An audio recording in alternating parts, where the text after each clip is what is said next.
darli niya alarm ka thok hala minute ngain darli alarm ka seda wira izol ka hodo na vo in hi February ni som le pasari anya na ka flight hi 6:30 zing darok le chan ve nya vaya ko hatti chuan aizo ka thlen chuan som le chan ve ve ning ka sha ka chiang lo butlem khop mai ma se to ka nyang ka har khat darli alarm ka seda dar nga tar thum le nga ka har alarm ka off ve la ni chuan darli che che ka thong chang phone ke in har vel phodamo mai te kan ti fai nga kan phi fai nga kan mu le do ni khwala war lo tuna hian darli le chan ve nya da ka chan ve in siam chuman chuan he tami hi ka kep tur anya mi kha tu no an hong sa to mi an man hong ma ve ai mi chun thong ma le me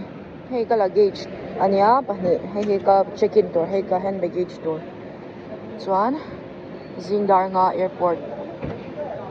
umdan kan tilang lokang kalungan angai achan chu 5:45 dar nga le minute somli panga boarding ania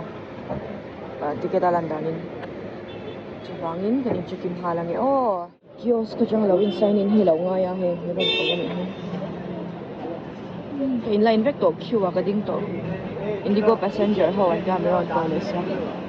so ta kiosk ta min ko chan kha he he min sign in saka min pe a chuan heta hanan skin anga kan lut thei don so ta in line ngai lo in indigo le jet spice jet kha air india of the big le enge moni ho kha so an lut ta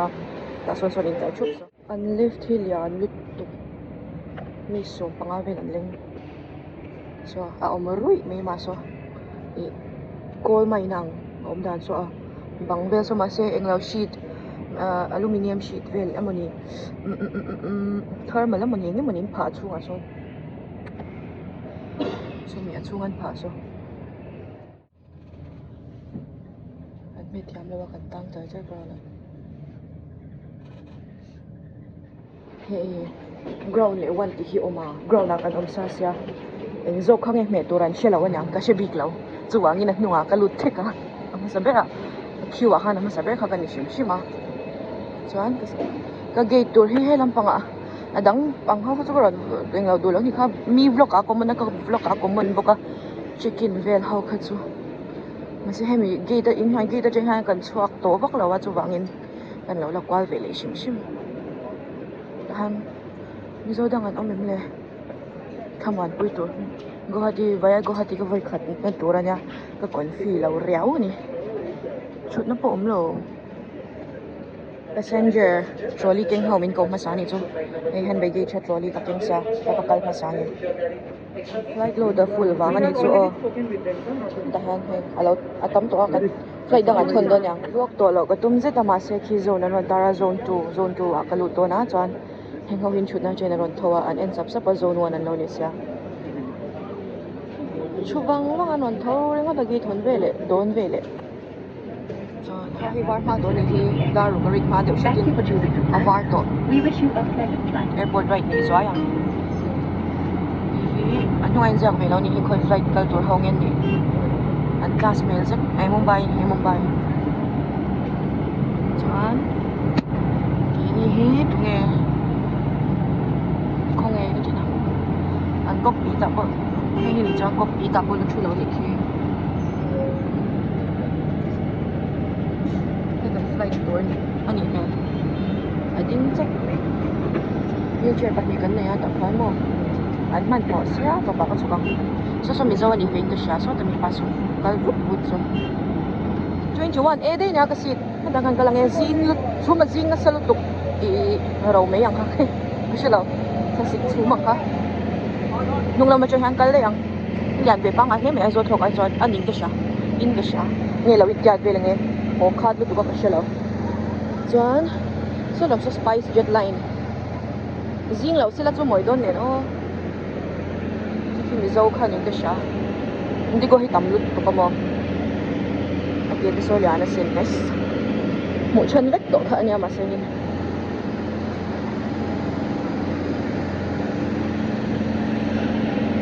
in mu vek to nu kha ani ma se vlog a handan da be se lang the chung te u changban le paratha le subject ke chak ka chuan lian ani hei a in tan bung ang kha om ve ai zo thlok ai chuan lian chen kasit ha 21 kasit kha ka thleng le lawa avoi thumna adan kasit ka hai so lama song ka chule thon to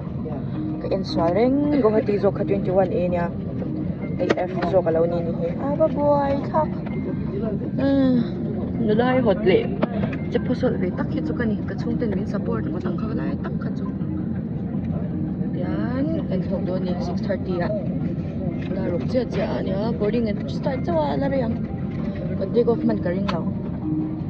chuan si thi som thum pakwa oma paru ko oma om ja chuan he girolip oil hi mo lo mang veru aman chu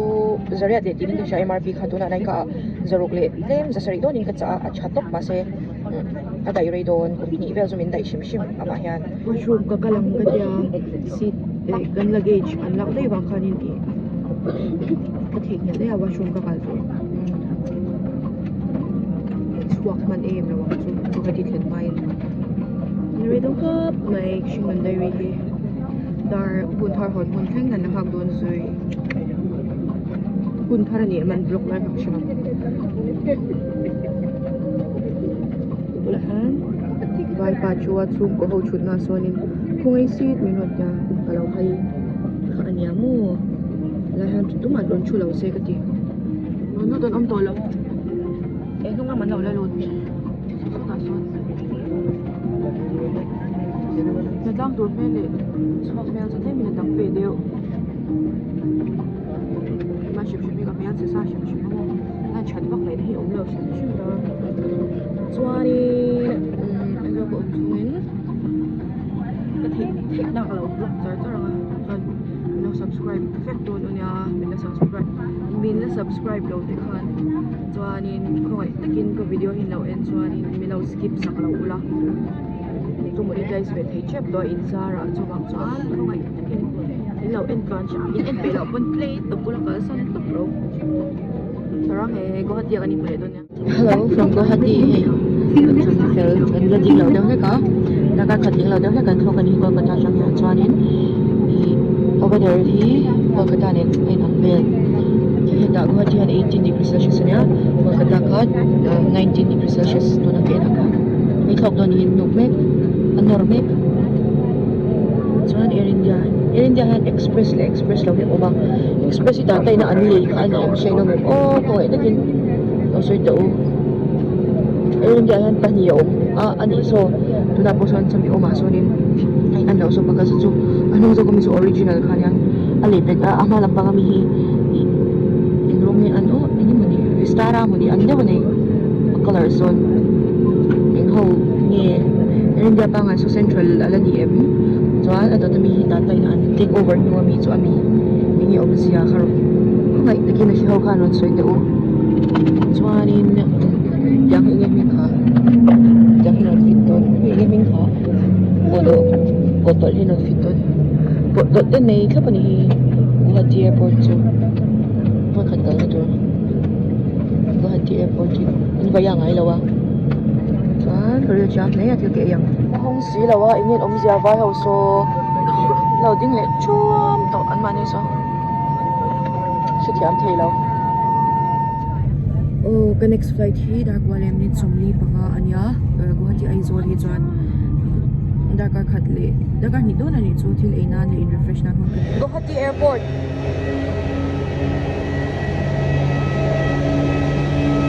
an terminal ki achang kam over big lo ni apon lo ma changalan danin mo so he da hambas ma khawan lo uma welcome to the Northeast India hindi ni Northeast ko om to tala ka samuang e so anin an airport ni ka thengel de ji chang khana inchenin ki sha Guwahati International Airport dito pa ni so moro ka shat bol eng ho an ning lo ki an lutok ay hak for at lalon an lamp ki mau nge gain o mau ni ki chuanin belta Ganun min lau call. Oh, nakaboy siya. Diyan, kan lau transfer to ang kagada aizol panturin. Kan lutong oh domestic transfer. Namahan. Kahupur ang ay nan transfer hi lau all sa mani hi. Mizoram om beto no may thei aizol flight da chuan mo. Kala ma chahan ron suk sa ni don hi no hi. Chuan an baggage kan ron chicken tha. Te chu security check ta direct do na tiyan. Chuanin ang pati ka ani Guwahati airport to. Pui over siya lem lau ani hi. Tu veli la. North East chu pui thei tak tak lau. So Mizoram ni chia so lai son. Mẹ shot ka vak mudu ve. Ma ni thlo hi chu direct lau chuan nuam vak mi ala mom. Coco car to oma zesto oma. Chuan food bar mani Starbucks oma. Chuan ni na. In chunga nia ka gate kal na door hi 6 a. Kan chomeng e o. Video ka la khaw hi ka du ahan lau kim chang thei lu tu ka. Malama ka vlog ko ka pai chen no to. Du ain thui china. Off na chang hi ka lau shi chin na mo ka lau chong tui lu tok hi. Chuan ni na. Nên chút nào vào trở về lại cho tôi cứ ta chút nào vẫn trăng lâu à cái lại cho căn trăng mà nị khá chung à 6 to 9 này đem lấy mày anh phút coi thì để lúc tôi in chung à hiện hay mau một bộ má Domino's so má Korika thì Indian cuisine là cái sao chọn masala bộ mà Indian cuisine tôi Indian cuisine là mấy thế chọn hiện trong hiện này Indian cuisine có loại lại cái chọn cái ngâm là masala ngay là tổ giống này cùng là mà rau riêng là tôi mới có cái hiện trong này chuanin kanuin mi ron changam lo khakan surprise keu ange nei zong zong ko prop hle tu na han uber ko le kai ta se ka chu ta thi lo me tin zalu tu kabula mi hi Mizoram mu ka tia a chu thei an ke vela mo na azatam Mizoram mu ka ti be ani be a chu thei an ka tia ta ki hello mai lo pang te han mo mi ron ne ve em ani cái chỗ đi nó xuân phết rồi mà bà bu mình lấy cái gì nó giặc lộ anh rồi theo tôi là hai vai khăn chụp hết lên tôi có anh chả tóc thì ngày nào ông nói vai không hề có hết chỗ anh rồi phải tạo cho nên bây giờ bạn tâm bể tạo sẽ hay có bữa vai thì chú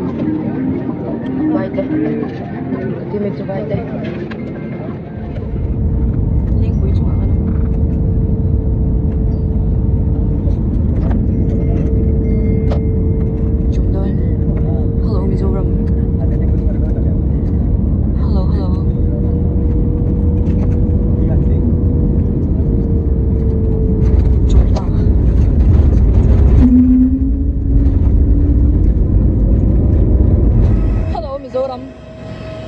hello thôi nó chọn cái làm mình là con cắt chỉ đã đem luôn chụp con accident đó con cái đạo cái này liệm quá tao mua cái này ăn xong thì đúng rồi con thì shit này kia rồi giờ đi duty cái bé cái nói lên nên bye bye thì so cái đi của mình nào số 8 lâu hàm strict luôn tụi con